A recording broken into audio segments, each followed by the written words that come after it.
Ça, par exemple, Olivier Adam, super chouette. Vous avez déjà vu Olivier Adam? Des conseils de lecture dans ces librairies hors du commun, au plus proche des gens. Si tu veux, c'est un poste d'observation très intéressant. Un commerce de proximité déjà. C'est-à-dire que vous voyez les gens vraiment à hauteur d'homme. On n'est pas dans les sphères supérieures, on ne parle pas des gens puisqu'on est avec les gens. Et dans l'ambulante, c'est encore pire, puisque là, pour le coup, il faut aller les chercher, les gens. Ouais, c'est une bonne idée.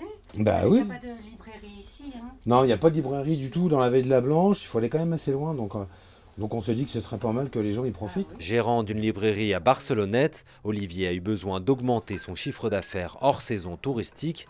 L'idée d'une librairie ambulante est née, un projet lancé cet avril et qui répond à un besoin de proximité chez sa clientèle. Moi j'apprécie vraiment bien là, sur le marché de pouvoir avoir le petit tour aussi à la librairie, ça manquait quoi. On n'a pas de librairie nous à Seine. Enfin, tu as un tabac presse, mais c'est pas du tout pareil qu'une librairie. Tu vas pas avoir les mêmes conseils, tu n'as pas les mêmes produits. Donc c'est la librairie de Barcelonnette que vous connaissez. Et donc c'est la librairie ambulante, ça dépend de Barcelonnette.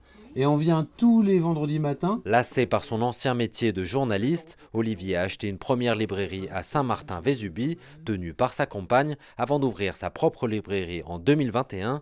Mais la fibre sociale n'est jamais très loin. C'est une autre manière d'en faire. Au lieu de raconter la vie des gens, là je vais avec eux. Puis au lieu de leur poser des questions, c'est eux qui m'en posent sur les bouquins. On essaye de rentrer dans la vie des petits villages dans lesquels on va. Parce que ça, c'est important. C'est pas juste être de passage pour vendre des bouquins. C'est à un moment être avec les gens. Direction l'EHPAD d'Espinasse vendredi après-midi. Lui qui a fait le tour de France dans son ancien boulot, il continue finalement de sillonner les routes. Moi, j'aime bien prendre la route le matin. Il y a du soleil ici. Les routes sont sympas. On roule pas trop difficilement. La neige, il y en a. Mais enfin bon, c'est pas non plus, on n'est pas envahi. Et puis, ça permet de rencontrer des gens. Donc oui, je continue à être sur la route.